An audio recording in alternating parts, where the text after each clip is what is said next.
Buenas, buenas personal, ¿cómo están? Yo soy Jordan Naranjo, esto es Dilemas, Ideas y Vidas. Este es el primer capítulo de este podcast, se inicia hoy. En este espacio voy a estar indagando en la cabeza de varios personajes que se van a ir sentando acá al frente mío, de los cuales me intriga bastante en lo personal como sus procesos que han tenido que pasar, los dilemas con los que se han topado, los miedos que se han topado también en su vida y en los que se han tenido que enfrentar, las ideas de su vida, las decisiones personales, profesionales que han tenido que tomar, diálogos internos incluso que han tenido que sostener para llegar a vivir de su creatividad y de sus ideas. Bienvenidos a Dilemas, Ideas y Vidas. El día de hoy estoy sentado acá con Darío Castro, un músico ecuatoriano, vocalista de Verde 70. Gracias, Darío, por aceptar esto. Gracias por estar aquí iniciando esto conmigo. Qué bacán. ¿Cómo estás, loco?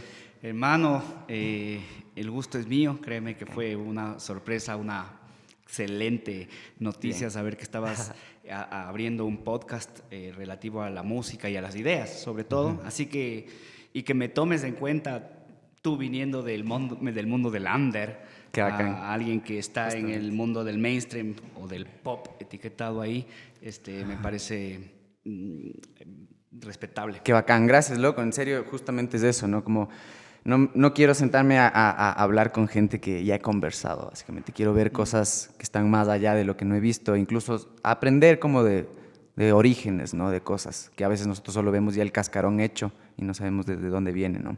Sí, sí. Entonces, nada. Estuviste recién volviendo, ¿no? Estuviste viviendo en algunos lados, como que en la pandemia estuviste en algún lado, recién me parece que volviste de Otavalo.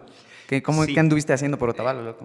Estuve en plena pandemia, estuve por la playa, ¿En qué playa en estabas? Barandúa, en Santa Elena, los 6 primeros meses de la pandemia. Y luego decidimos con mi novia, con Lisa María, ir del mar a la montaña, haciéndole caso a una Guau. canción que había compuesto. Ah, increíble. Que hablaba de que vámonos al mar y vámonos a la montaña y vámonos a celebrar. Y en pandemia fue lo mejor que pudimos hacer, así que luego estuvimos en Otavalo, en la ruta a Mojanda, a medio camino de Mojanda, así bastante alto, Increíble. arriba de Ajá, Otavalo, ok. en la montaña. Y hasta ahí hemos pasado hace un mes, y en donde ya retornamos a Quito y estamos de paso. Hace un mes volvieron. Hace un ¿Cuánto mes tiempo te volvimos. quedaste en Otavalo? 4 meses.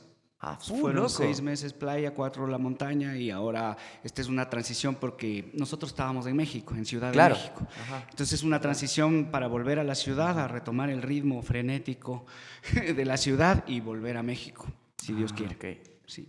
Qué increíble, loco, qué bacán. Y me estabas contando justo que como que todo este tiempo estuviste creando cositas, estuviste creando proyectos, canciones, algo estuviste componiendo en estos lugares. Sí, casi siempre uno está en estado de componer. O sea, desde hace mucho tiempo. Sí, Desde siempre tú estás en desde este estado. pelado es como que siempre estoy como con la antena abierta ahí a las cosas y escribiendo. Entonces, en México ya había escrito bastantes canciones que no encajan en el formato de los Verdes 70. Cuando ya empiezan a suceder estas cosas, empiezo a pensar o en disco solista o en algo. Esta vez ya no dije no voy a hacer un disco solista, sino voy a hacer un proyecto de banda también, Ok. el cual estoy puliendo, pero para arrancó con Lisa María, que es una voz femenina y que también aporta con composición y música. Y quisiera nutrirlo de algunas cosas. Pero sí, empecé a escribir no solo en la pandemia, sino pre-pandemia, y en la pandemia salieron otras cosas. En la pandemia, al estar influenció de cercado al alguna mar, me llamó mucho la atención sumergirme como de pelado en la biología, por ejemplo, que era algo que no lo tenía ahí, o lo tenía ya medio visto en la mira. Decía, a veces uno como artista se centra demasiado en las ideas artísticas, en las cuestiones artísticas o filosóficas, Claro. y las científicas las deja a un lado, las científicas, matemáticas, así que Claro. tenía que equilibrar mi cerebro izquierdo y derecho, y decía, entonces empecé a observar la biología, la física cuántica, la O sea, tú relatividad. empezaste a tomar como estas cosas que me explicas como hasta para adquirir Para- nuevas ideas, para nutrirte, como Definitivamente, para claro. tratar de Sí, sí. enfocarte desde otra Y manera. salieron en la composición canciones Big Bang, Big Crunch, que hablan sobre lo extremadamente grande y qué lo increíble. extremadamente pequeño, teoría celular. Empecé wow. a un poco... Qué loco. Y yo creo que eso fue el resultado del mar. El mar me llevó...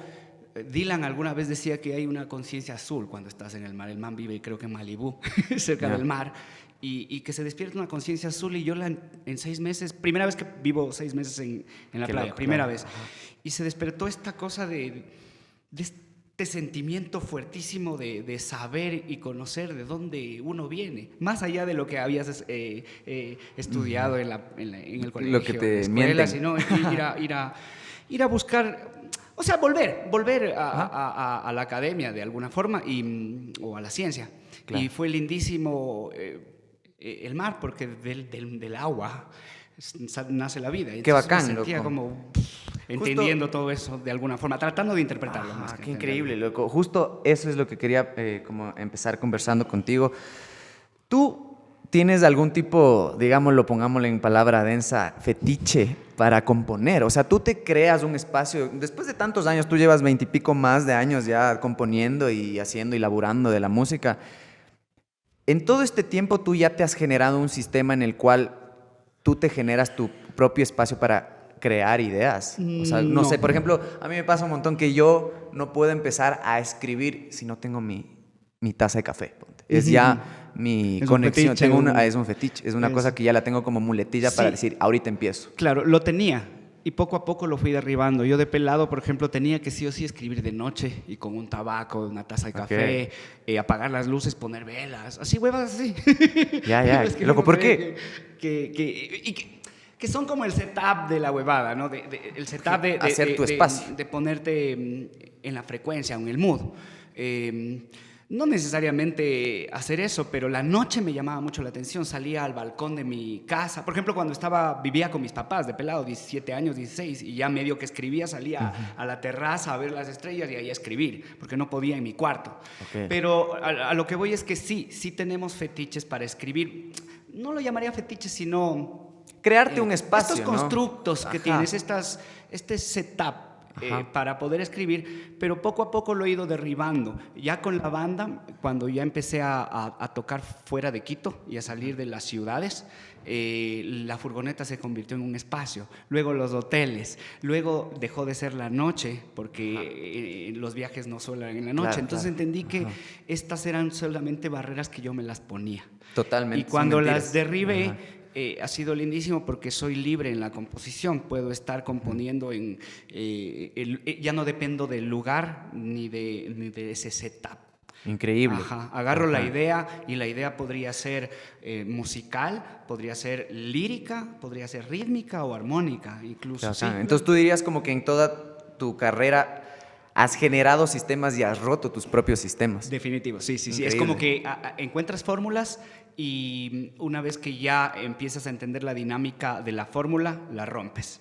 Porque si no te acomodas te quedas. y lo que hace esa dinámica es manejar una misma forma repetida en toda tu Ajá. obra, en todas tus Total. canciones. Entonces, tal vez un grupo de canciones las hago de alguna manera y luego las derribo.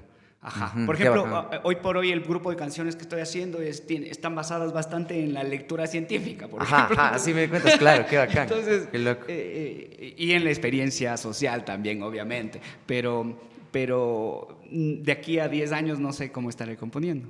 Increíble, loco, qué bacán. Tú sientes como, o sea, no sé, justo hablando de este sistema, como hablando de romper sistemas y crear nuevos y crearte nuevas, como nuevos espacios, crearte nuevos espacios.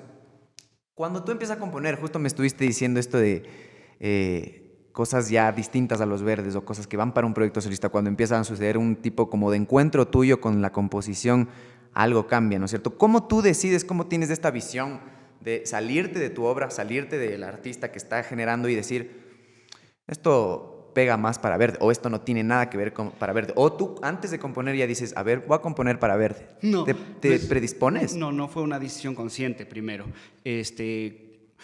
Yo inicié escribiendo y lo único que sabía hacer era aglutinar canciones para mi banda.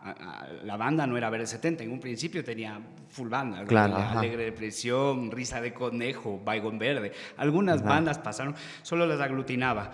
Verde 70 se convirtió en la vitrina de la exposición de canciones hasta que tuve una primera crisis nerviosa.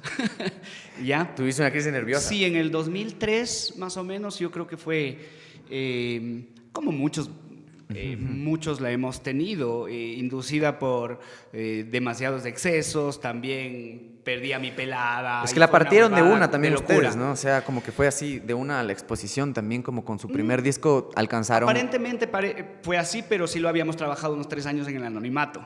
Ajá. Claro, pero sí, definitivamente después de salir de ser músicos del estudio, del cuarto de ensayo, salimos a recorrer el país y le dimos durísimo a la música, a los conciertos y al ritmo. Y yo, luego de venir haciendo el segundo disco en Buenos Aires, lo conocíamos a Mario Breuer. Mario Breuer nos presentó a la paraguaya, la weed paraguaya. Y era bien fuerte. Te sacó la madre. Y estábamos experimentando también con el mundo de las drogas, no solamente del alcohol. Ajá. Y recuerdo haber venido de todo ese ritmo, haciendo ya un segundo álbum, a un ritmo frenético. Desayunábamos, almorzábamos y merendábamos música. Claro. También te empapas en todo eso y es un surmenage a la final. Es como esta especie de patatús que te da. Pero eso lo que hizo fue que empiece a componer diferente. Yo estaba en una crisis en donde veía claramente que todo lo que había escrito no valía nada. Era bastante banal, que no servía para nada. Luego lo fui aceptando, pero en un principio fue así como... He hecho un montón de canciones que tienen que ver con la acumulación del mundo banal pop y no sirven para nada. Y he desnudado mi alma de alguna forma. ¿Para qué? Para nada. Para estar aquí. Estaba bastante deprimido y todo. Sin embargo, eso hizo que, en lugar de destruirme, siga componiendo y buscar más allá de esa forma que había hecho. Y eso me llevó a encontrar temáticas diferentes. Por ejemplo, de una me daba cuenta que en vez de la temática era el amor, el desamor. Totalmente. Entonces, con este disco, ahí empecé a pensar en un disco solista, no pensando en un disco solista. Yo les daba las canciones a pero los hace Verdes ratazo, en ese tiempo. entonces. O sea, fue 2003, 2004. Tú recién lanzas tu proyecto solista full después, ¿no? O sea, con la ruptura. Ya nosotros seguíamos trabajando y yo, a nivel compositivo, estaba en otro momento, pero seguíamos trabajando. Increíble. Sí, entonces, con esto termino de contar. Cuando ya para el tercer álbum de Los Verdes yo les doy canciones como Lógica Moderna o Rabia incluso, porque estaba defraudado de muchas cosas, por ahí, sobre todo el baterista de ese entonces, David Arizaga, que es un músico un poquito más cerrado que todos nosotros, que tiene sus paradigmas más estables ahí, como más estables, más rígidos. No lo aceptó. Entonces ahí hubo directamente la fragmentación. No lo aceptó como canciones para Verde 70. Decía, esto no es Verde 70. Ahí de pronto yo dije, bueno, si no es Verde 70, esto es algo. ¿Qué es? Tiene que ser lo que sea. Soy Darío Castro y me voy como solista y hice un disco en solitario. Focazo.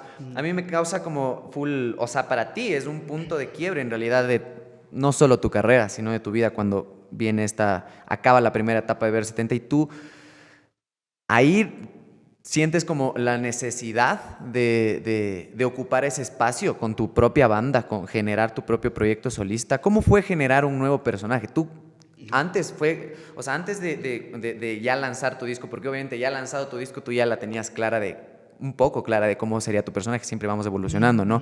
Pero antes, en este momento de romper con Verde y empezar tu proyecto, ¿cómo tú manejaste esto? ¿Cómo tú lidiaste con generar un nuevo personaje? ¿Querías que la gente te siga viendo como el Darío Castro de Verde 70 o querías ampliar ese Darío Castro o generar un nuevo Darío Castro que hasta rompa con la gente que seguía Verde 70? Acuérdate que yo venía defraudado de lo que había hecho, decepcionado. Me ha avergonzado de alguna forma. Ahora lo acepto y... ¡Qué loco! En realidad quiero llegar a eso. Avergonzado de alguna forma. Y cuando vi qué tenía que ser, se había como un abanico de posibilidades bastante extenso. Entonces, sencillamente me abracé a lo que quería. Fue lindísimo porque fue un camino de exploración que duró como un año y medio. Año y medio, y primero hice una banda, no sabía hacia dónde, solo sabía que quería escribir canciones que ya no se parezcan a Verde 70 y que no tengan nada que ver ni con el perímetro musical que habíamos creado, ni sobre la temática de amor o desamor. Claro. ¿Ya? Entonces, eso lo tenía claro.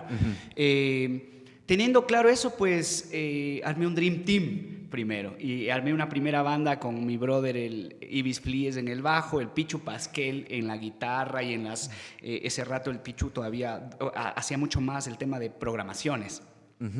¿Que jugaba más con síntesis? Síntesis, claro. Ok. Sí, síntesis. El Ernesto Carolis en la batería y yo en la otra guitarra. Fichitas, ¿qué ves? Entonces estábamos los cuatro como intentando llevar un puñado de canciones hacia algún lugar. Hicimos una producción de unos 2 meses o 3 y de ahí hice unos 12 temas y rescaté 2 porque no todavía yo no sabía hacia dónde. Fue difícil. De hecho, yo después de esos 3 meses llegué a un acuerdo con Ibis de decirle, hermano, discúlpame, no vamos a lograr producir un álbum solista. No puedo, porque no me encuentro. Todo lo que hemos hecho no tiene nada que ver conmigo. Y no era culpa de él, era culpa mía. O sea, yo no estaba... Entonces lo que hice fue desoxigenarme. Lo mejor que pude haber hecho era dejar todo. Había creído que ya no servía para la composición ni la música. A eso puede llegar uno Totalmente, cuando se claro. aferra a esta burbuja que te da una banda, a creer que si sales de la banda ya no existes o no eres músico, incluso no eres músico o no eres compositor. Tomé mis maletas y me fui de mochilero por Latinoamérica, 4 meses, Colombia, Ecuador, Perú, Bolivia, Chile, Argentina, por tierra todo. Conocí lugares hermosos, creyendo que ya iba a dejar la música. Y mientras bajaba, había llevado mi guitarra acústica sin la intención de componer, sencillamente de divertirme, de tocar así en plazas. Claro.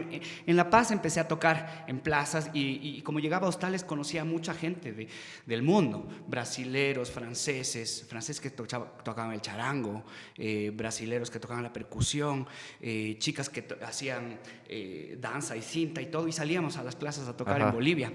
Wow. En La Paz. Ahí despertó nuevamente luego de 2 meses de no hacer casi nada, ya cuando estaba en Bolivia, despertó mi necesidad de hacer música nuevamente hasta que llego a Buenos Aires, ya recorriendo con todos estos amigos y toda la cosa. Llego a Buenos Aires y me topo con el Renato Zamora terminando de estudiar producción en Buenos Aires. Con él cristalizamos el disco y para terminarlo, la idea era que se torne de alguna forma ecléctico y que la idea central para mí era experimentar con todo lo que no había experimentado con Verde 70. Es decir, si quería grabar udús o darbucas con el Pablo Vicencio, lo iba a hacer. Si quería grabar chelos, si quería grabar... Tenías el control total. Exactamente, y ahí sale este disco Naturaleza Humana, en donde hay una exploración de 11 canciones que es un poquito ecléctica, porque hay que es de cumbia, pop, obviamente, hasta algo de rock progresivo. Bastante, hasta algo de rock progresivo. Voy a hacer un paréntesis solo por una pregunta que me rebotaba en la cabeza mientras veía tus entrevistas, investigaba e indagaba un chance como en la discografía que has tenido. ¿Tienes algo con el número 11?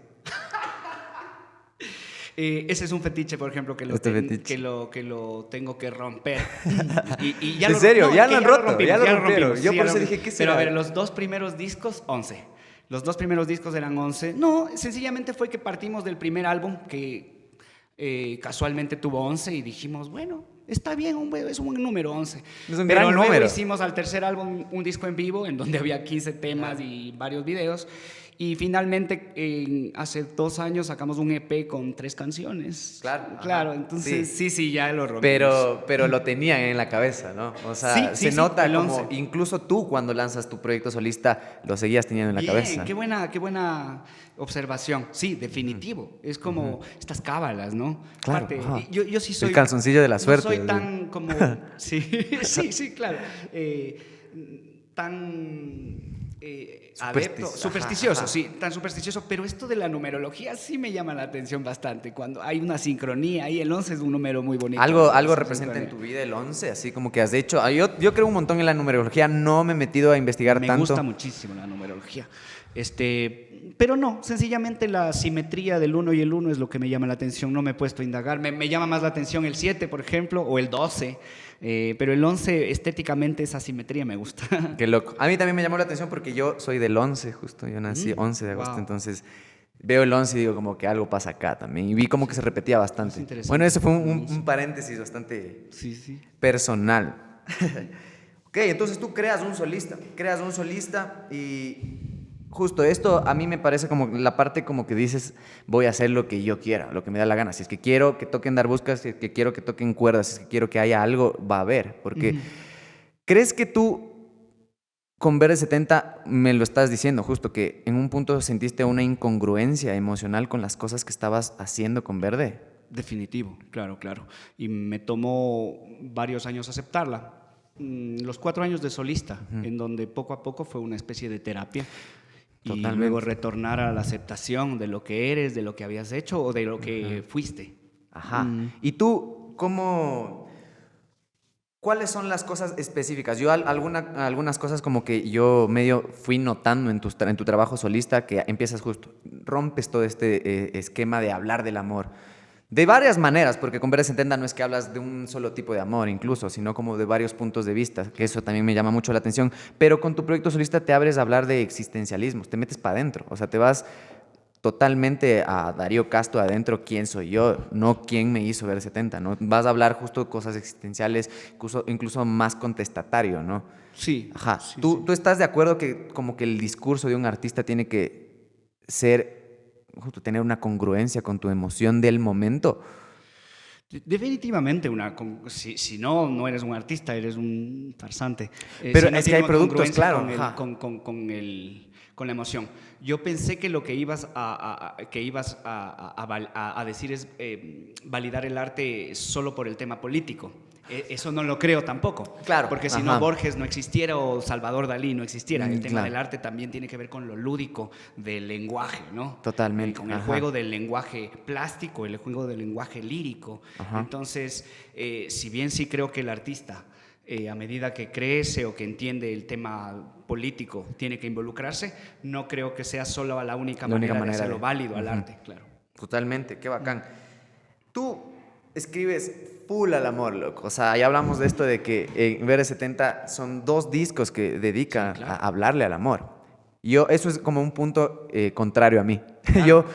Yo nunca he escrito al amor. O sea, no me veo enfocándome jamás como al escribir. No puedo. Cuando he tratado me salen cosas O al ya. desamor.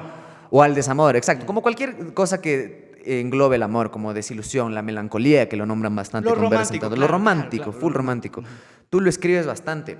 A mí me llama la atención cómo tú puedes ir mutando. Sé que tomas de referencia bastante de tus exparejas, ¿no? Sí, o sea, claro. para escribir. O sea, de ahí tomas la inspiración para cambiar un poco la perspectiva de hacia dónde vas a escribir esta nueva canción que obviamente va a hablar de amor o de desamor o de melancolía. ¿Te basas en tus propias experiencias con chicas o has llegado a inventarte experiencias? No, la gran mayoría son basados Qué loco, en full. mis experiencias. Son un montón. A veces es la misma chica, pero desde varias perspectivas y puntos de vista que abordo, ¿no? Y no necesariamente ha sido el amor justamente hacia una pareja, el amor a la vida, el amor a mis padres, el desamor o el desapego a las cosas. Entonces, pero sí, los 2 primeros discos de Verde 70, en realidad, los 2 primeros discos están mucho fijados la atención en un par de peladas que adoré y que son parte de mi vida y que Incluso que no adoro. solo con el recuerdo, sino con los reencuentros. Sé que tienes como tomas de inspiración de eso, hasta con tus peladas. Supe en una entrevista tú hablas de esto, como que te volviste a encontrar con una Claro, chica, hay con un una de tema que tus se llama Ayer chicas. tal vez, que es como el remember que le llamamos. Exacto, ajá, ajá. Y Y hablas como que ya no tenía nada que ver y de ahí te salió una inspiración claro, también. A media luz te fue queriendo. No me acuerdo cómo, pero la cosa es que ayer no fue una reconciliación de amor, fue solo un pasatiempo, fue porque perdimos control los dos ayer. Ok, entonces tú justo, cosimos ajá. 2 alas rotas, sí, el remember. Eso es como un sistema, ¿no? O sea, ese es el sistema que tú querías romper, yo que tú puse, estabas que yo como... tenía ahí, claro, era como Llegaste a cansarte. el tótem, ¿no? Ese tótem que estás ahí como, ¿de qué escribo? De lo que yo siento. Y creo que es parte de, ahora que ya estoy más viejo, creo que en mi caso, fue bastante honesto haber escrito las canciones de amor y desamor que escribí. Para mí fue un proceso de pasar del artista romántico al artista estoico. Hoy por hoy soy un compositor que escribe de una manera, con una visión bastante estoica sobre la vida, que es la visión que tienes tú o que tienen algunos, que son mucho más ser humanos que son de alguna forma más maduros en ese aspecto. Yo creo que me tardé mucho más en entender la crudeza de la vida y a golpes de realidad cruda, pura y dura, la fui entendiendo. Pero en primer lugar, tampoco es que tuve una vida hermosa siempre, desde peladito. Fue dura y todo, sino que yo me enfocaba en escribir estos temas de amor o desamor, tratando de construir una realidad distinta a la que yo tenía en ese momento. Era como que tratar de buscar algo bello en la inmundicia o en la miseria, ¿no? Ok, Era algo claro, así. Para ajá. mí, BR70 a mí me salvó de un montón de cosas también, ¿no? De pelado. Yo no quería un camino convencional como el que querían Totalmente. mis padres, mi familia, mis amigos, ¿no? O como muchos de mis amigos no se atrevieron. Yo quería un mundo totalmente mágico, divertido, un mundo que no se rige a horarios, a esquemas, y ese fue el que me llevó BR70. Así que yo ahora, en cambio, estoy muy agradecido por eso, con claro. eso. Qué loco. Claro. Poco ver atrás, ¿no? Como todas las cosas, uno va cambiando y creo que justo mientras vas cambiando, vas creciendo y no cambiar, creo que justo hay gente que nunca cambia de parecer o gente que todavía está de acuerdo con letras que escribía hace full. Creo que en realidad como un artista debe cuestionar su propia obra desde atrás, o sea, inspirarse en su misma obra para saber qué no hacer e incluso qué cosas tal vez puedo retomar. Sí, si no hay una dosis fuerte de autocrítica, creo que estás siendo muy condescendiente con tu arte, ¿no? Claro, una autoproducción. Estás mintiendo. Creo que uno tiene que ser autocrítico. Obviamente, cuando escribes y compones, esa autocrítica tienes que eliminarla, pero luego cuando miras en perspectiva hay que ser autocrítico para saber el camino en dónde estás, Claro. de dónde vienes y a dónde vas. Totalmente. Y eso sí es algo que lo he practicado, bastante autocrítico y comparar bastante la obra con la música que me gusta, hacia dónde quiero ir, etc. A eso quería llegar justo cuando hace un año, casi hace un año, que estuvimos tocando este tributo. Algo que a mí me pasó full fue que tú rompiste un imaginario que yo tenía. La gente genera imaginarios con gente que no tiene casi nada que ver, o incluso con artistas, dices, o tomas la osadía de decir, este man es así, o este man es asado, o lo que sea, ¿no? Entonces, al ser tú un personaje público, dejas abierta esa brecha para que la gente interprete que eres tú, ¿no es cierto? Cuando tú me escribes a decir, hagamos este tributo, quiero que toques conmigo, yo dije, wow. Incluso cuando alguna vez me dijiste algún Cuéntales de qué era el tributo. Era un tributo al grunge de los 90, ¿no? Ya. Entonces, yo dije como que, qué loco este man. Incluso cuando me mandaste el setlist, y yo te dije, todos son una vez, todos quiero tocar, loco. Así como que todas las canciones que yo amo, así. Y dije, qué loco, o sea, yo te consideraba un personaje muy contrario a mí, o sea, como en cuestión creativa, como justo esto de hablar del amor, de tener una banda como polarizada en un sector como de la música, ¿no? Y ahí tú mismo rompiste este imaginario y dije, wow, y no fue hasta el primer ensayo que dije, ¿qué ves este man? ¿Cómo grita? Y ver los shows y decir, tú sales de eso, tú sales del grunge noventero, del rock noventero, del punk incluso noventero, de Green Day, de Rage Against the Machine. Vi tus influencias compartiendo contigo en escenario. Eso es lo más lindazo también, como que te vi representando lo que en realidad tú querías como desde un inicio tal vez, como buscando esas cosas.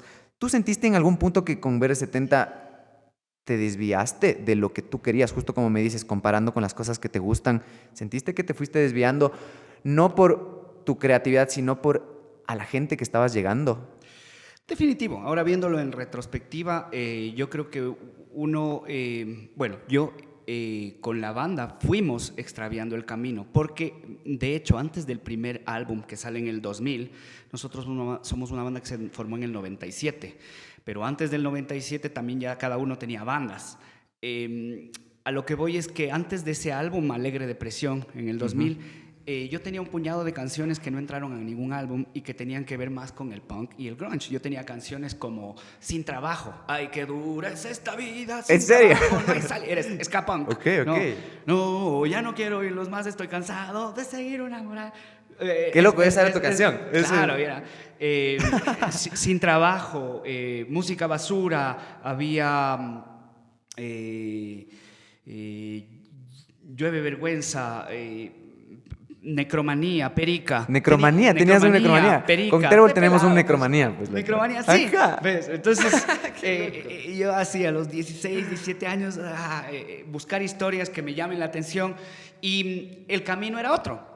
Y sí, tenía las influencias de ese tiempo, como muchos de los pelados de los 90s, cansados del glam y del rock ochentero, que también habíamos escuchado desde Guns hasta Skid Row, Metallica, dándole etcétera, durísimo, ¿no? en los 90 acá también. o Def Leppard, etcétera, ¿no? Todo este movimiento, viene el grunge a romper todo esto y todos nos enamoramos del grunge y lo sentimos. Yo fui uno de ellos con mis panas. De hecho, la primera banda que teníamos, Risa de Conejo, pretendía ser una banda de grunge. Escuchábamos desde Silverchair hasta Soundgarden. ¿Qué edad tenías ahí? Stone Temple Pilots, 17 años. Y tocábamos los covers, o sea, yo tocaba muchos covers, todos los temas del Bleach de Nirvana o del Incesticide, muchos temas de Nirvana. Cobain era como siempre la figura, luego venía Eddie Vedder, Scott Weiland. Claro, de hecho, justo cuando te vi cantando Nirvana dije, aquí es donde tú rebotabas, así, donde estabas con Nirvana rebotando con como, naturalidad. Wow, Nirvana sí, a todos nos rompió los esquemas, más que Stone Temple Pilots o Soundgarden o Green Day, que tenía este nuevo sonido del neopunk que también nos encantaba. A mí me encantó el sonido del neopunk y me parecía bastante amigable, porque era un punk melódico que venía de Ramones, ¿no? Que venía de Ramones más que de Sex Pistols. Claro. Entonces me parecía interesante, y aparte que era un lenguaje que yo sí lo podía interpretar y hacer, porque había tenido incorporado a los Beatles por un lado y a los Ramones por el otro. Entonces los Green Day eran como... por ejemplo, yo intentaba hacer canciones como Nirvana y no podía, no entendía de qué se trataban las armonías. Entonces para mí era un terreno más, ya hablando musicalmente, más fácil el camino de lo melódico y de lo melódico, ¿no? Entonces... Y lo diatónico, ¿no? ¿Me cachas? Entonces, sí, claro, para mí era hacer escalas mayores o menores y ya estaba. Y claro. Eso me llamó la atención muchísimo. Sí nos marcó todo el tema del rock alternativo. Y este puñado de canciones que fueron demos, los hicimos con el Gitar Cuesta, que en paz descanse, en Pentagrama, los primeros demos, Mi Mundo había, Solo por un día. Luego recopilamos una serie de canciones. Aparece la disquera, y la figura de disquera en un artista cuando influye bastante en qué estás componiendo. Cuando es bastante joven y temprano, influye bastante. De hecho, por ejemplo, una canción que marcó el rumbo de BR70, aparte de temas como Palabras o Me Tienes, Me Puedes, Me Dueles, que son canciones un poco más punk, pop, rock. Hay un tema que se llama Irremediablemente Tarde, que es una balada pop. La banda no hacía baladas. O sea, el David, ese está en el primer Diego disco, y yo no hacíamos baladas, pero escribí ese tema y le muestro a la disquera, este tema tiene que estar, y no sabíamos cómo hacer balada. El primer disco de Verde 70 es todo tocado por Verde 70, a excepción de esa balada, porque no sabíamos construir baladas. La toco yo en la guitarra, la canto, pero tuvimos la asesoría del Danilo Arroyo en la batería, Eddie Andreas en el bajo, y armamos una balada sin saberlo. Eso marcó una bifurcación en el mismo camino de la banda, que creo que se ha mantenido de alguna forma hasta ahora. Canciones que son más estridentes y tienen que ver más con el rock, el grunge o el rockabilly, etcétera, y las baladas pop.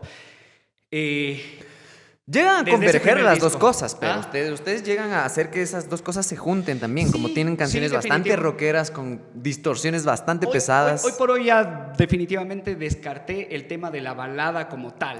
Sí, desde hace muchos años descarté en mi composición hacerlo, porque me dejó de llamar la atención.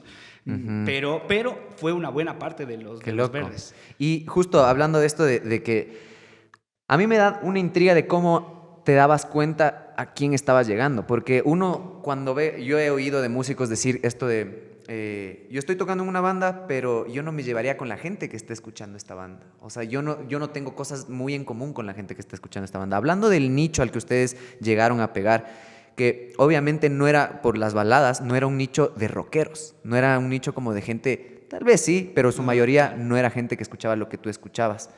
Claro. ¿Cómo lidiaste con esto tú? ¿Te afectó de alguna manera? ¿Cómo lidiaste con eso y cómo te diste cuenta del nicho? Porque ahora entras y ves estadísticas de cuántas mujeres, ¿Cómo tú hacías? ¿Cómo hacías? ¿Cómo lidiaba con el tema de que nuestro público de que su público no eras tú, ponte. Claro. No era alguien como tú de chamo.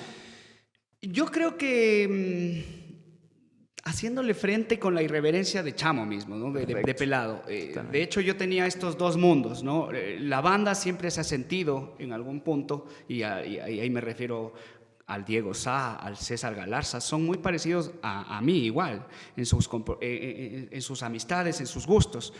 Es como que estamos en una especie de limbo, porque no estamos ni en el pop mainstream, totalmente, a lo Velasco, Fausto Miño, para nada, Betancourt, para nada, etcétera, Y no estamos en el otro terreno del under, a lo Sally Mileto, a lo Guardarraya. ¿No? Entonces estamos en una especie de limbo en el que, a ver, definitivamente nos sentimos más cómodos hacia lo under.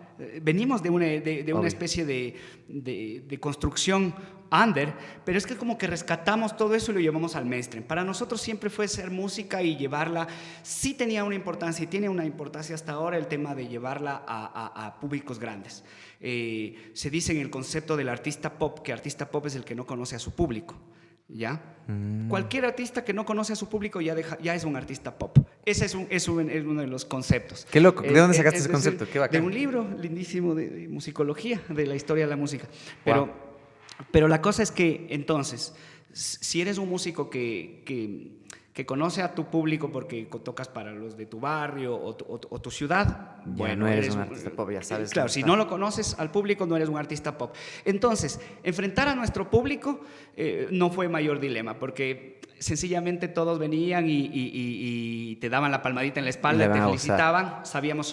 Yo sabía levantar ese tiempo escudos para no creérmela y no creer a gente que venía también de más, ¿no? Gente con mucho interés y que de una no conocías y venían a abrazarte como panas. Claro. Levantamos esos barrios. Yo era bastante complicado en eso.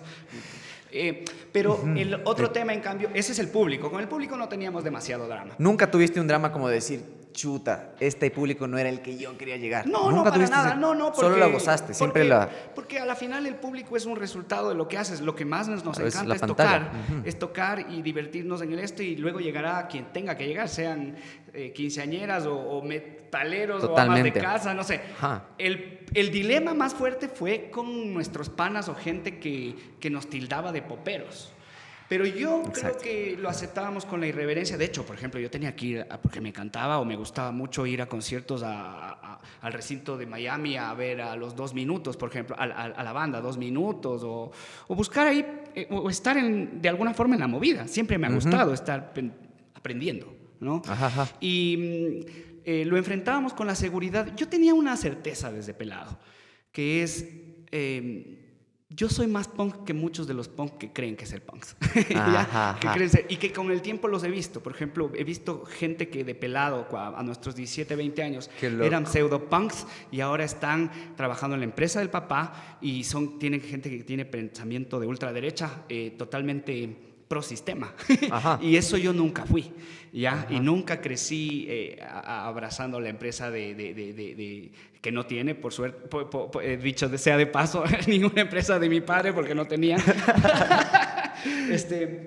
Pero yo con esa certeza de que sabía que este grupo de gente a veces tocaba punk, pero venía de universidades caras y tenía una vida totalmente incongruente con lo que decían. No hay lo congruencia. Veía como una postura. Entonces yo decía, al hacer música y rebelarme contra todo y vivir de esto 100%, mi banda fue uno de los pocos músicos que se han arriesgado a lanzarse al abismo en la vida, en la juventud, y decir, voy a vivir 100% de la música, y eso hicimos. Y eso creo que es una actitud bastante... Eso es mucho más punk que yo hasta ahora lo creo. Punk. Sí. Totalmente. Justo eso. Como tú, en cambio, o sea, no tuviste un lío con lidiar con el nicho al que llegó Verde 70, al que naturalmente y obviamente llegó la música, pero me dices que varios panas, tu círculo con el que te manejabas, todo, sí recibiste comentarios de pop. ¿Cómo tú, la opinión rockera es la opinión más horrible que puede existir? Y yo que justamente vengo de una banda un poco más pesada, que igual es refusión, entonces también como que nosotros en nuestros primeros shows en la Concha Acústica así de la Villa Flora nos decían, no, pues banda de pop, que ni sé qué, que... ¿Por qué no hacen metal puro? ¿Por qué no hacen nada puro? ¿Por qué no hacen trash puro? Eso puristas, es hacer, muy puristas, muy no sé, como que lo tienen la respuesta, ¿no?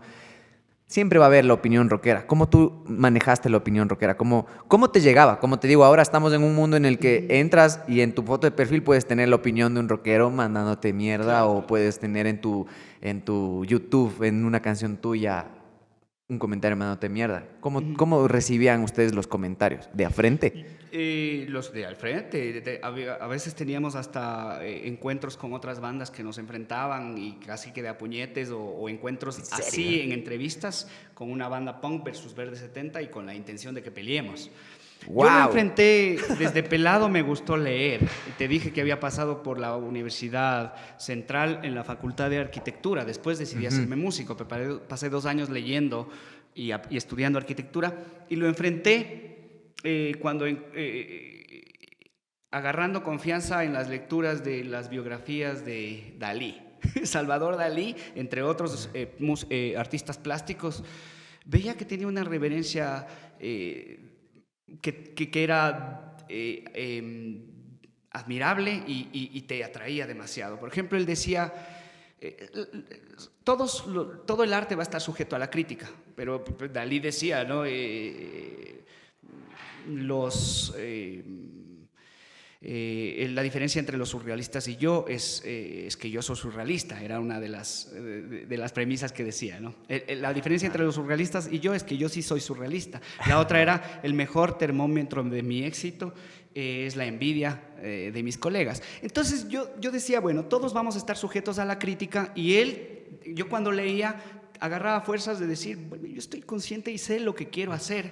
Y sencillamente mientras más aprenda, más lea, voy a poder hacerles frente, a conocer frente a la ignorancia. Entonces, a mí me daba una posición de conocimiento el irme a verlos y escucharlos, y ellos no a mí, porque ellos me criticaban sin verme y escucharme realmente. Totalmente. Solo me escuchaban desde el odio de saber que sonaba mucho en la radio, por ejemplo.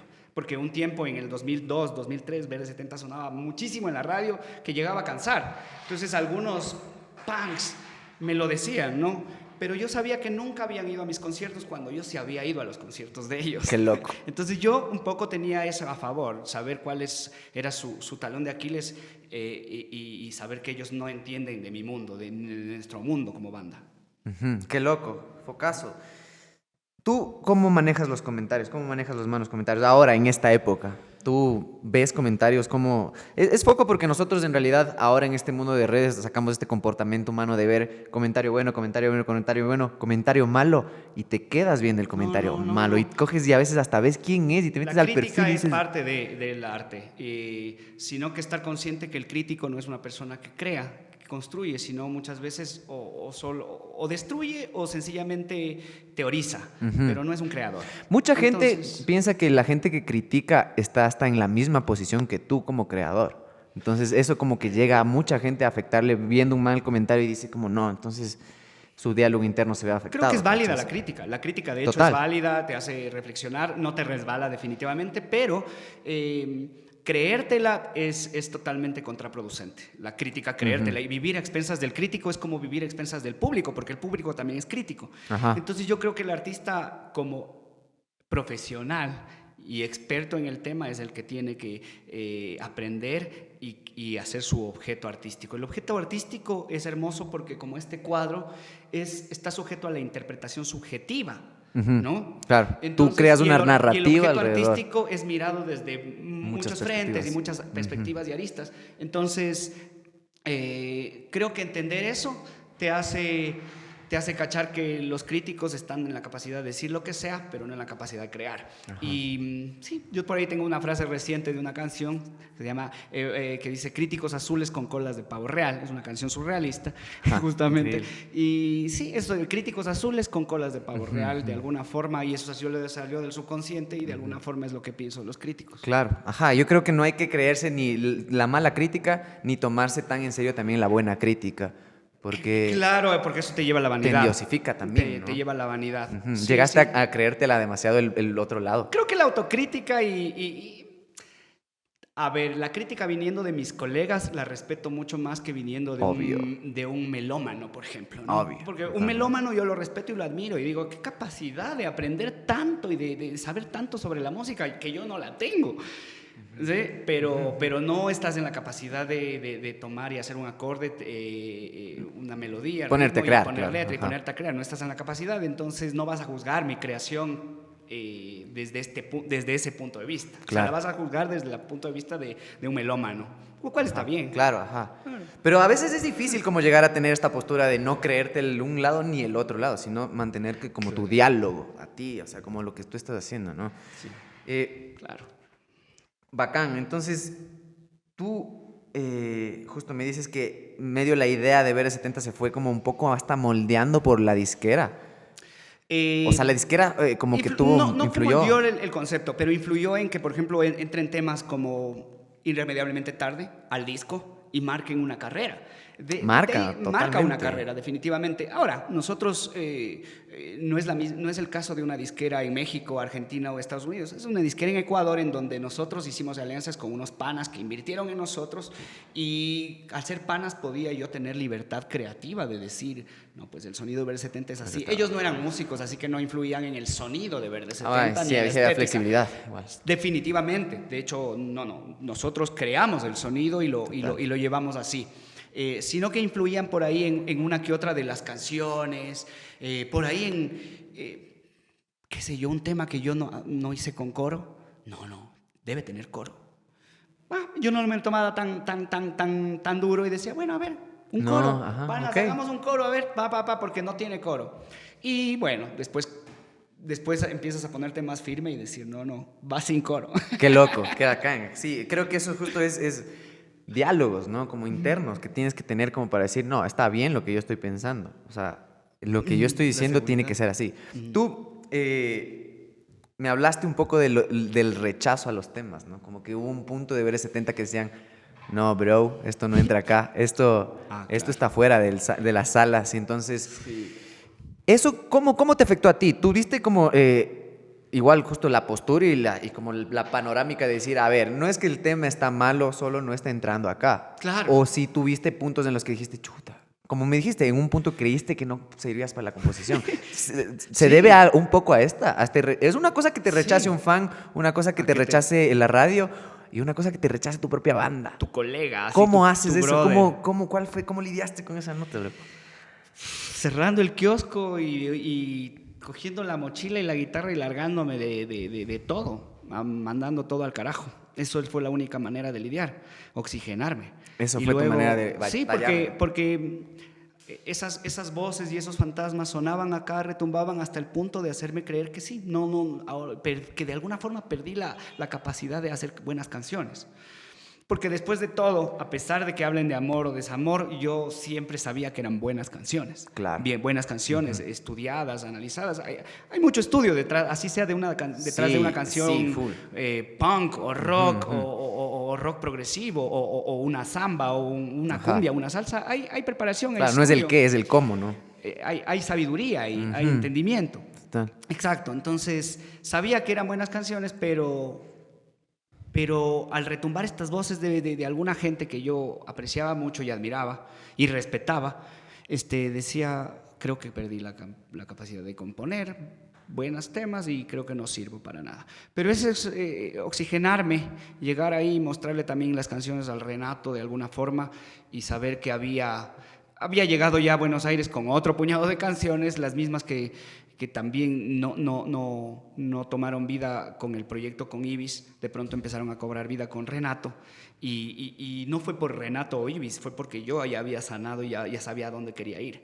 De hecho, yo recuerdo clarito cuando tomaba el bus de regreso de Buenos Aires a Ecuador, el vuelo de regreso, porque me fui todo por tierra, pero ya en Buenos Aires de regreso vine. Venía con un par de libros hermosos que había encontrado en Buenos Aires, la capital de la lectura del mundo. Había encontrado un par de libros hermosos de composición musical y me aferraba a eso y decía, con esto voy a producir el disco. No está ni en el productor ni en los músicos, está en mí. Y llegué y vencí todo eso, oxigenándome, dejando respirar un tiempo y cambié el chip. Cambiaste el chip, qué loco. Dicen esa canción tuya, eso yo no sabía, loco. Qué loco. Dicen fue un rechazo de tu banda, ¿o no?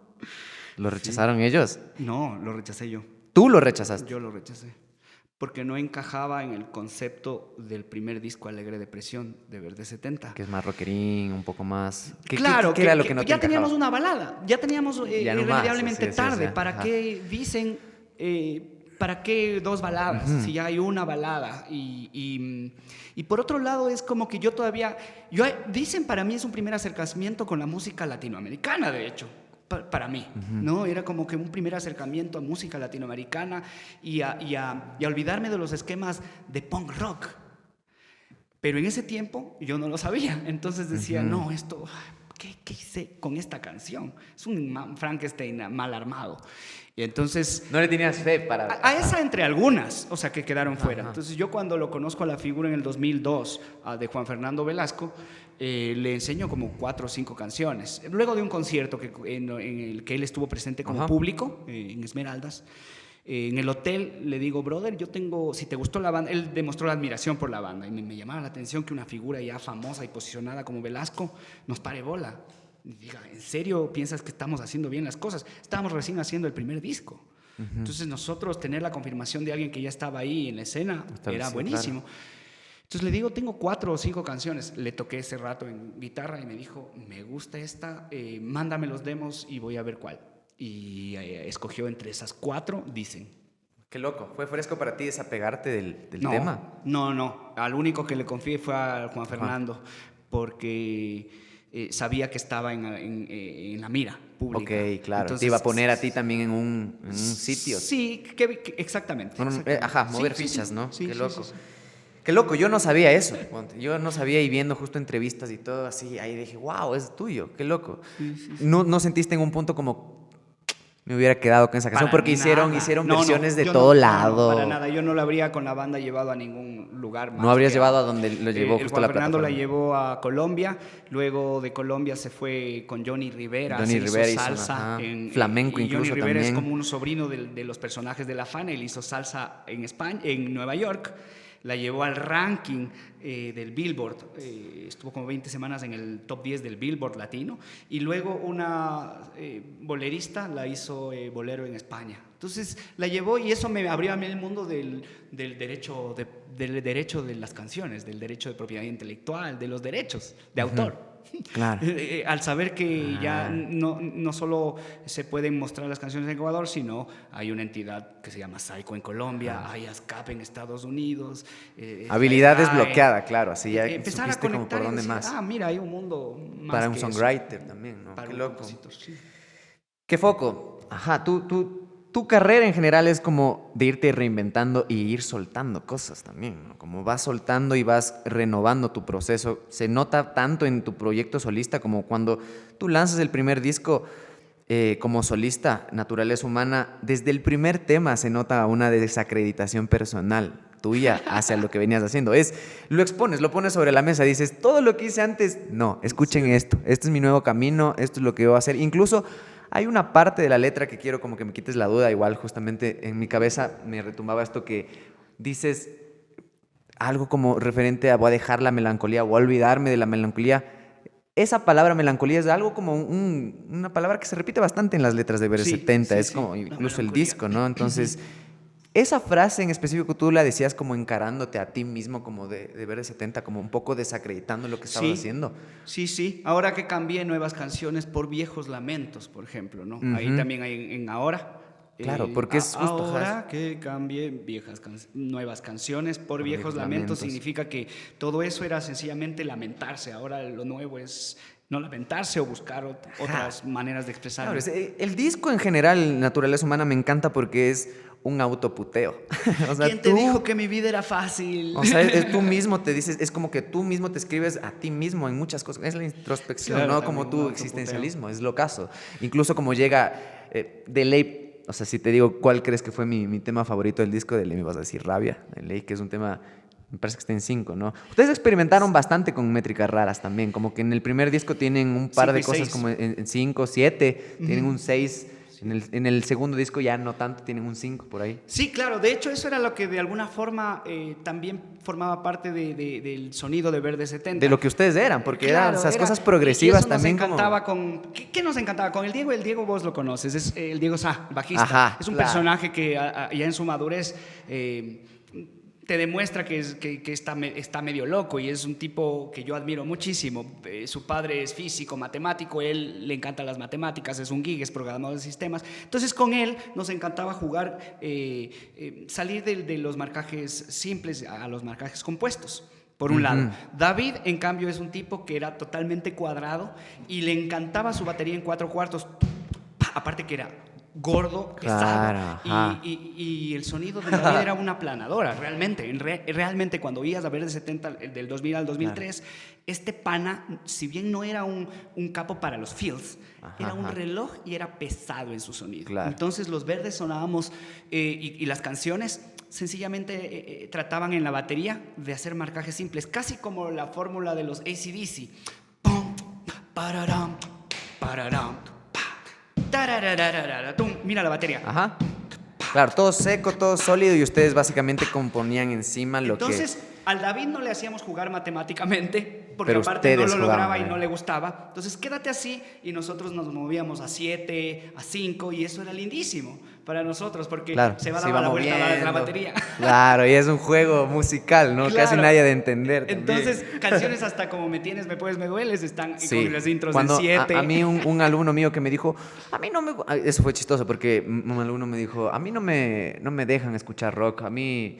Y no me gusta el rock. Mi banda favorita es Verde 70. Y yo le dije, pero eso es rock, le digo. Pero eso es rock, pues loco. Y yo le dije, a ver, toquemos una canción de Verde 70. Y le empecé a enseñar en el piano. Le dije, ¿cuál te gusta? Y me dijo, ¿me quieres, me puedes, me dueles? Y dije, a ver, saquemos de un asa. Dije, de ley, está frescasa. Así pongo.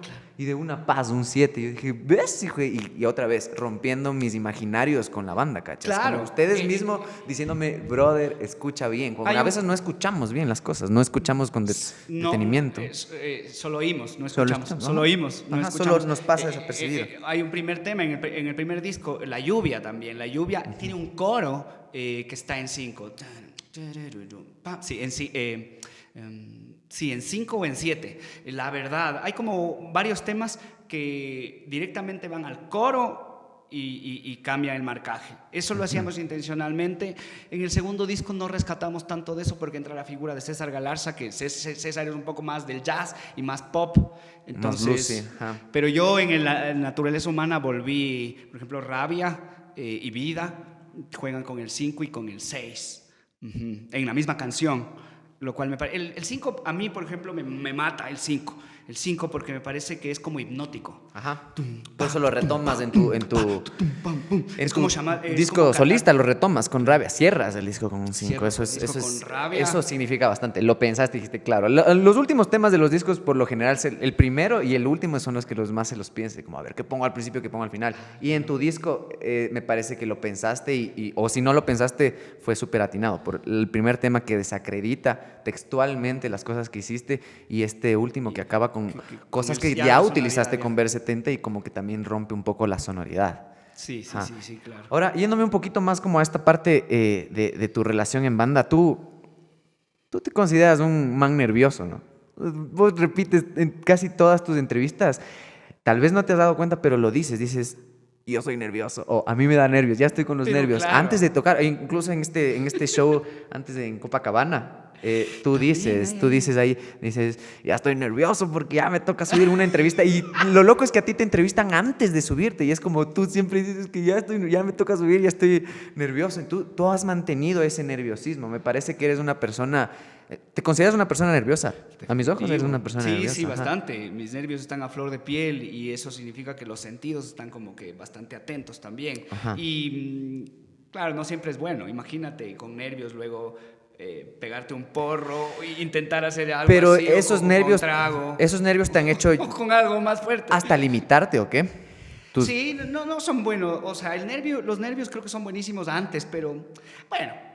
Los nervios están antes de que tocas. Ya cuando tocas es como lo que dice el Diego. Pajarín, claro. Porque tú sabes, tienes control sobre lo que tocas. No el 100%, pero tienes algo de control. Entonces los nervios se relajan. Igualmente tú también en tus entrevistas hablas bastante de la espontaneidad. Me parece como una mezcla súper loca de personalidades como nervioso y espontáneo. Porque cuando eres nervioso buscas ser como sistemático y súper planificado y tener todo organizadito. Pero cuando eres espontáneo, buscas improvisar. ¿Qué prefieres, planificar o improvisar? Las dos cosas son parte de la composición o de la vida en general. Las dos cosas. Creo que dejarte llevar... soy muy planificador, pero... Eres full planificador. Cuando toqué contigo, yo dije, este man compulsivo. Es obsesivo. Claro, y de ordenar y tener en las carpetas en docus todo, y en todo, las fotitos así, de las estructuras de las canciones, que todo así. Pero el momento dado, cuando lo tienes todo, lanzarlo y dejar que caiga como tiene que caer. Eso, por ejemplo, hacemos cuando ya tenemos todo en una preproducción y luego nos entramos al estudio y cambiamos todo. O no todo, cambiamos algunas partes. Eso lo tenemos cuando tenemos todo planeado en un concierto y luego subimos y cambiamos esto a propósito. Eso es lindísimo. Yo creo que si bien tiene que planificar, no tenemos que perder como artistas el sentido de la improvisación. ¿No? Entonces tú dirías como tú creas tu espacio seguro para poder improvisar y poder fluir. O sea, planificas hasta el punto en el que digas, ok, aquí si improviso no tengo riesgo. No. Salirte de ahí también. O sea, tú buscas el riesgo también. Sí, por como ejemplo, decir, ahorita el concierto que voy a hacer en Guayaquil y en Manta este fin de semana, tengo un repertorio en donde tengo que tocar unos 12 temas. En el repertorio van a estar los 23 y voy a ir probando con la gente y haciendo un feedback porque es más íntimo. Pero lo abro totalmente y dejo al espacio ahí para poder tripear lo que me dé la gana, claro. En base al feedback que me dé la gente. Y si por ahí... Claro, ese es tu termómetro. Y si por ahí alguien saca algún tema que no está en ese, le tengo que hacer caso. Pero esa es la premisa un poco, ¿no? Abrirte para que no esté todo rígido. Creo que cuando haces todo rígido, la experiencia mismo te dice no funciona. Tú mismo no estás va a salir en flow. porque nada es perfecto. Claro. Entonces, al nada ser es perfecto, cuando no todo es perfecto y vos quieres intentarlo todo, esquematizar, vas a fracasar. Claro. Ese intento. El paniqueo, ¿no? Estar paniqueado, estar sobrepensando a veces las cosas. Yo creo que también como analizando tu carrera y viendo todo esto, ¿crees que justo tu parte de la espontaneidad y como dices, yo prefiero improvisar, o sea, prefiero obviamente tener de los dos, pero siempre abrir paso a la improvisación? Aquí me estás dando hasta la razón justo que tú prefieres la improvisación.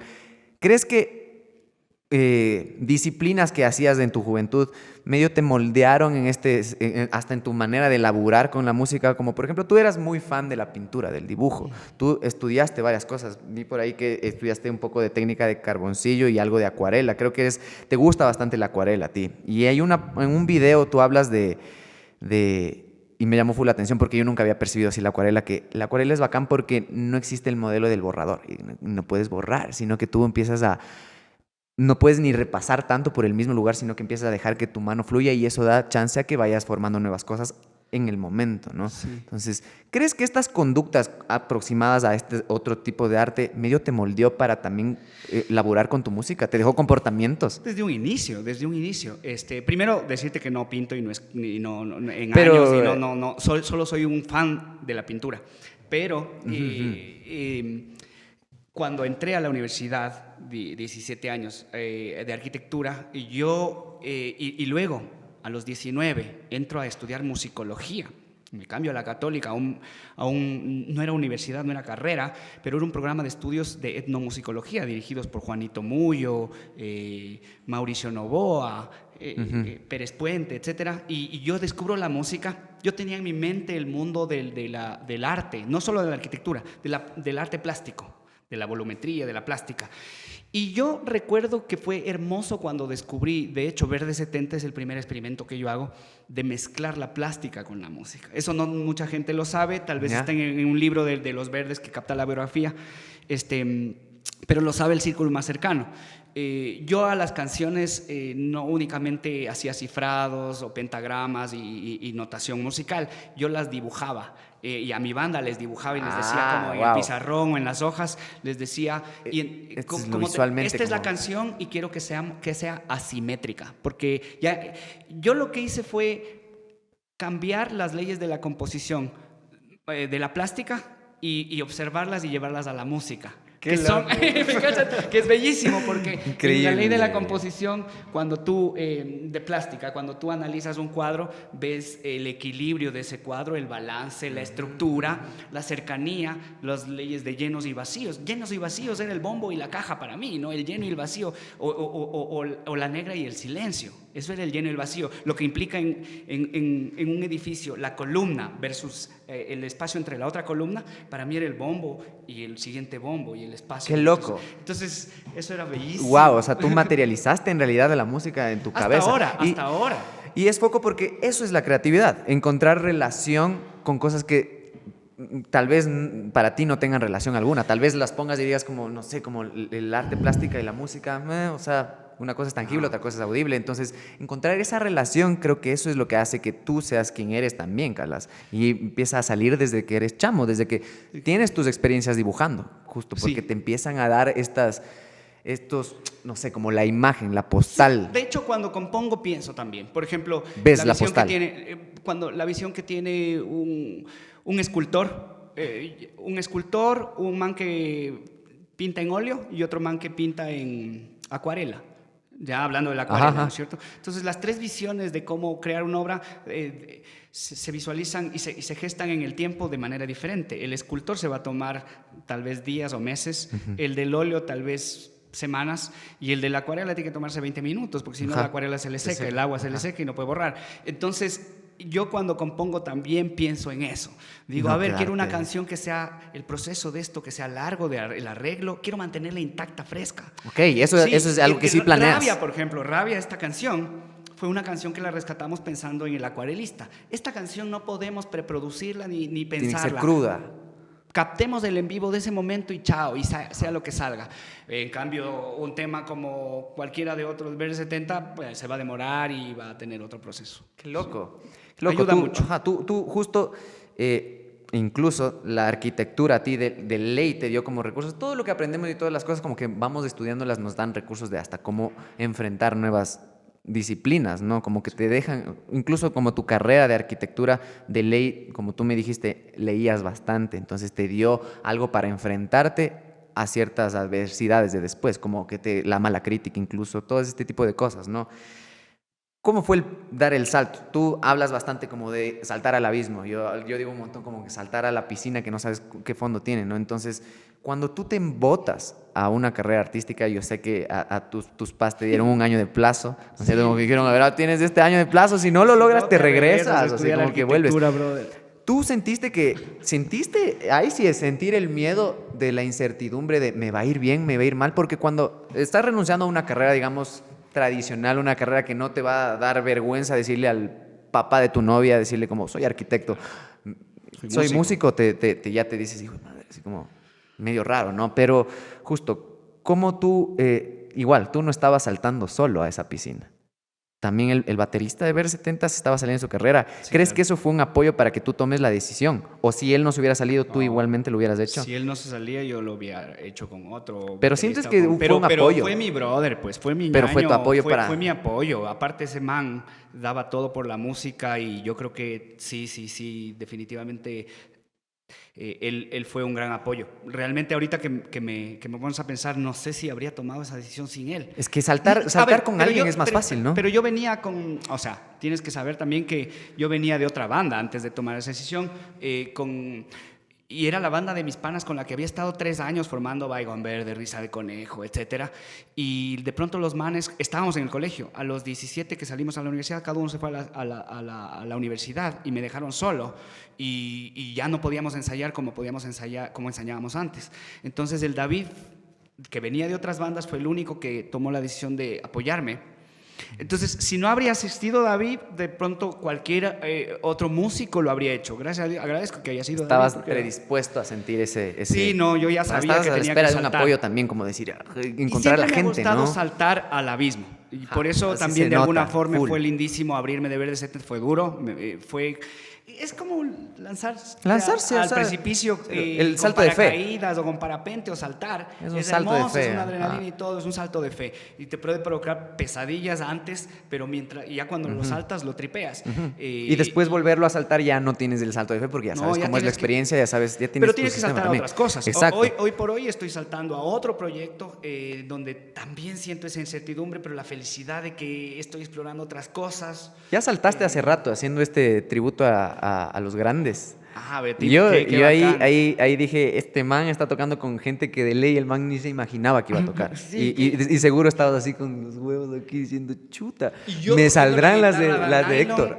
Intentando hacer bolero o pasillo físicamente, o al vaso. como personaje, tú cambias. O sea, me encanta. Como personaje tú cambiaste para hacer ese show, Carla. Sí, claro. Eso... Gracias a tu proceso como solista y lanzarte a estos abismos, creo que buscaste este nuevo abismo de explorar mundos que hasta rítmicas que no, y maneras de cantar que tú no hubieras ni experimentado si no pasaba lo de BR70? Si yo no habría abierto esa puerta del disco solista, no estaría sucediendo No lo estarías que todo lo pasa, que está pasando ahora. el tributo a los grandes, mi cercanía a la música latinoamericana, tradicional, popular, mi cercanía nuevamente al grunge, y todo eso que está Ajá. sucediendo ahora, que yo espero que salga próximamente, o sea, que no se demore mucho en salir, pero ya lo estoy trabajando y haciendo todo para que salga tanto en BR70 como en lo nuevo, que no tiene nada que ver con BR70. Y creo que abrir esa puerta y abrir esos otros mundos a mí me ha dado la capacidad de asombrarme todavía de la música, de la Y de vida. vos mismo Y de también, mí pues, mismo. ¿no? O sea, Saber que también yo soy un constructo plástico a veces, no solo en lo físico, también en lo racional, no solo en lo material. En lo racional también, bueno, el cerebro es plástico, claro, entonces tú estamos en vas constante moldeando, en evolución. Ajá. evolución. Y eso siento que está pasando conmigo. Cada vez experimento más conmigo y con lo que creo saber y creo aprender. Por eso te decía que recientemente empecé a tratar de adentrarme en la mecánica cuántica, en la ley de la relatividad general, en la teoría celular, Cambiando etcétera. panoramas para que tú... Yo Ajá. mismo Ajá. buscando panoramas distintos, Salir de la zona. enfoques distintos. Salir de la zona de confort. Bueno, creo que con esto podemos acabar. Qué bacán. Gracias por la charla, loco, increíble. En realidad saqué full dudas que tenía al respecto de tu proceso. Me parece que tu proceso se ve, o sea, se ve como persona. Cuando entro a escuchar tu obra, se nota cómo has ido evolucionando y se nota justo todo esto, tus miedos que has tenido y cómo lo has enfrentado, porque se nota, se escucha. Yo puedo percibirlo desde, como te digo, desde tus primeros temas como solista, como dar este salto y cómo te solidificaste en eso, e incluso a influencia a la nueva etapa de BR70. Entonces me parece full admirable cómo tu proceso ha sido solo de seguir, que si has parado ha sido para renovarte de alguna manera y nada, creo que ese justo es el laburo como creativo que hay que uno que tener. Gracias, loco, por venir, qué bacán, qué bacán. Bacanísimo, ¿Quieres decirle gracias. algo más al micro? No, más bien agradecerte a ti. Me encanta que hayas tomado la iniciativa. Qué bacán. Yo soy seguidor de lo que haces tú, el Steven, he visto cómo han crecido también como músicos. A mí me llama mucho la atención también la libertad creativa que tienen ustedes. Me encantó el proceso de ustedes de avanzar de una banda de covers a una banda que ya crea, ¿no? Y que plantea, de salir del formato de trébol como palabra, y porque dice mucho esto. Para mí también los nombres son puertas, Sí. ¿no? Que te llaman a un lado, y de salir del nombre el trébol al B o L, ¿no? Que implica volumen 3, Lo que quieran ponerle, que quieras, ¿no? Como igual ustedes, ¿no? Loco. Exactamente, entonces creo que me parece muy importante que la charla venga de una persona creativa como tú, músico como tú, que también se están buscando y que están afirmando una escena cada vez más fuerte, una escena que propone. Qué bacán. Y respeto mucho esta entrevista, me encanta ser parte de, espero que hayamos sacado algunas luces de esto, que se haya indagado. Claro que sí, en la obviamente. parte De hecho, interior. me quedan full cosas que quisiera preguntarte, pero para no cansar a la gente en el primer capítulo, no, claro. de ley da puerta a que podamos volvernos a encontrar por aquí Seguro mismo. que Sería sí, lindísimo espero. hablar de otros puntos de vista también Espero tuyos. que en el futuro podamos conversar un poco más de lo que se está haciendo, de que estoy haciendo, como del acercamiento hacia el huayno, o hacia una cumbia, o hacia el bolero, al albazo, o los corridos. Tu constante evolución, claro, eso no va a parar. Podamos hablar de eso en el futuro. Increíble, seguro. totalmente, de ley que sí, queda abierta la puerta y nada, a la gente que esté escuchando esto, vaya a vernos a YouTube, que están nuestras caritas por ahí, a la gente que está escuchando esto, viendo esto, perdón, vaya a escuchar estas dulces voces en Spotify. Esto va a estar pasando semana tras semana, ojalá, espero, esto ya queda grabado aquí, mi compromiso. Esto fue Dilemas de Ideas y Vidas, gracias por escuchar, gracias por vernos, chao. Esa es. Ahí hay material, ¿no es cierto? Buena, ñaño, qué bestia, dame Madre.